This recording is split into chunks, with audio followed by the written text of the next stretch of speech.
जो नेक्स्ट चीज़ मैं आपको सिखाने जा रहा हूँ ये मोस्ट इंटरेस्टिंग और मोस्ट इम्पॉर्टेंट चीज़ है और ये तकरीबन हर ऑर्गेनाइजेशन की नीड है, बैकबोन है। किसी भी किस्म का रिज़ल्ट आपने सर्च करना हो और या फिर किसी भी किस्म की रिकन्सिलिएशन करनी हो, whether it's audit firm, manufacturing firm, her firm में इसकी ज़रूरत पड़ती है। ये अलग बात है कि कई ऑर्गेनाइजेशंस को ये ज़ाहिर है ये फंक्शंस अगर आते नहीं हैं या उनका यूज़ एक्सेल का इतना डिटेल्ड नहीं है, इतना प्रोफेशनल यूजेज नहीं है, तो वो फिर फिल्टर्स लगा के किसी और जुगाड़ के थ्रू वो काम कर रहे होते हैं। लेकिन that's not the perfect way of doing the things. ठीक है, इसमें मैंने बहुत सिंपल मैं रखने की कोशिश करता हूँ इसको, और है तो खैर बड़ी सिंपल सी चीज़, और इसीलिए मैंने एक बिल्कुल इंटरेस्टिंग और मुंह में पानी आने वाली एग्जांपल ली है कि आपके पास एक मेन्यू है। ठीक है, ये ऐसा समझ लें आप कि आप एक रेस्टोरेंट में खाना खाने जाते हैं। अब आपके माइंड में पहले से एक डिश होती है कि यार मैं इन्हें ये खाना है, तो जैसे ही मेन्यू आता है आप उसको रीड करना शुरू करते हैं। ठीक है, अब हम क्या देखना चाह रहे हैं, मेन्यू बेसिकली हम क्यों रीड कर रहे हैं? एक तो ये देखना चाह रहे हैं कि उनके मेन्यू में ये चीज़ अवेलेबल भी है कि नहीं, और जब वो अवेलेबल हो तो हम उसकी प्राइस देखना चाहेंगे। अब हमने मेन्यू पढ़ना शुरू किया। ठीक है, मेन्यू आप कैसे पढ़ेंगे? क्या आप हॉरिजॉन्टल पढ़ना शुरू कर देंगे मेन्यू को? नहीं।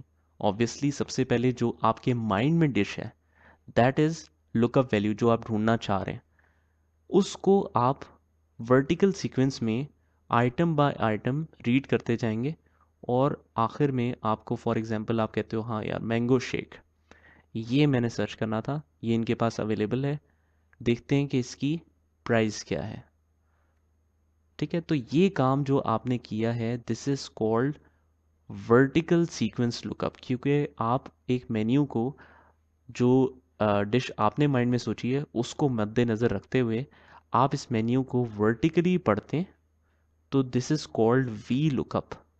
आपने, बहुत से लोगों ने ये नाम सुना हुआ होगा, बहुत कॉमनली यूज़ होता है ये फंक्शन वी लुकअप, कि आप जो अपने माइंड में वैल्यू है उसको मैच कर रहे हैं पूरे मेन्यू से।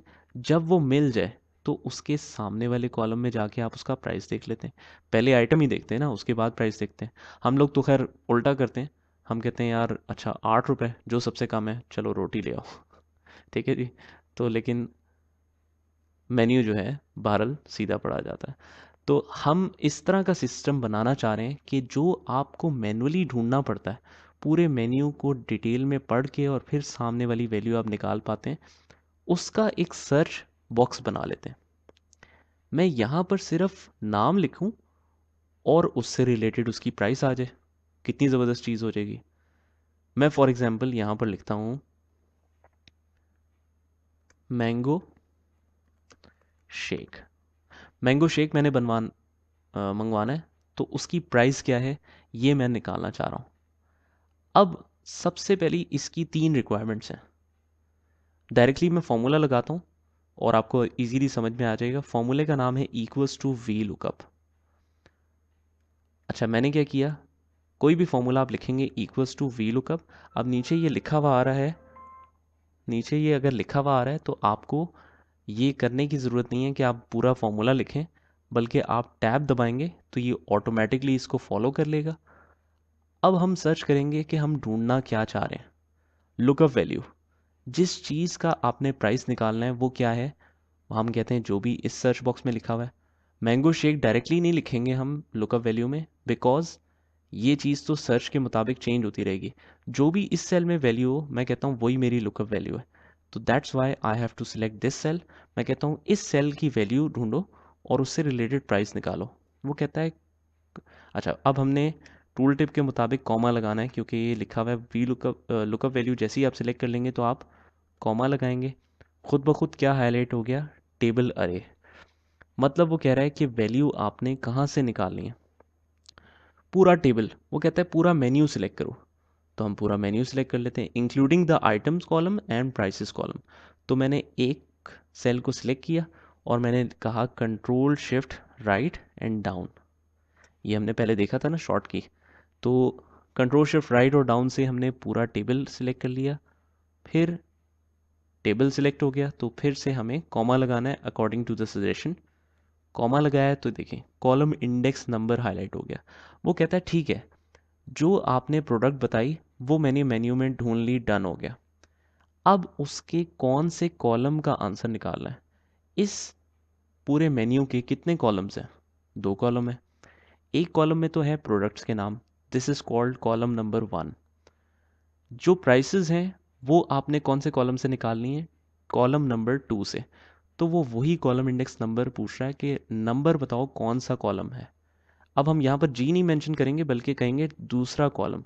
जितना भी हमने एरिया सेलेक्ट किया उस हिसाब से दूसरा कॉलम, कॉमा। आखिरी रिक्वायरमेंट वो कह रहा है रेंज लुकअप। ये बताओ कि मैंगो शेक जो है वो एग्जैक्टली मैच करना है या अप्रॉक्सीमेटली मैच करना है? एग्जैक्टली मैच करना है हमने। एग्जैक्टली इसलिए मैच करना है क्योंकि हम अप्रॉक्सीमेट मैच क्या है ये मैं आपको बाद में बताऊंगा। आप ये समझ लें कि अगर आपकी लुकअप वैल्यू जो आप ढूंढना चाह रहे हैं एग्जैक्टली मेन्यू में उसी सेम नाम से मौजूद है तो फिर आपने एग्जैक्ट मैच करना होता है। मैं इसको सिलेक्ट करके डबल क्लिक भी कर सकता हूँ तो फॉल्स लिखा आ जाएगा, या फिर एग्जैक्ट मैच के लिए आप ज़ीरो कर सकते हैं और एंटर कर सकते हैं। मतलब फॉल्स लिख दें या ज़ीरो लिख दें, दोनों का मतलब एग्जैक्ट मैच ही है। अच्छा, अब एंड में मुझे रिक्वायरमेंट सारी कंप्लीट हो गई। मैंने ब्रैकेट क्लोज करनी है, लेकिन अगर मैं ब्रैकेट ना भी क्लोज करूँ तो एक्सेल खुद ही से कर देगा। कैसी ज़बरदस्त चीज़ है देखें। मैंगो शेक की प्राइस आ रही है 90। अगर मैं यहाँ पर लिखता हूँ कि मुझे ड्यू की प्राइस बता दें तो ये प्राइस हो गई 50। इसी तरह मैं कहता हूँ मुझे बिरयानी की प्राइस बता दे, ये प्राइस है, बिरयानी की स्पेलिंग गलत लिखी है हमने, बिरयानी की प्राइस है जी 150। ठीक है।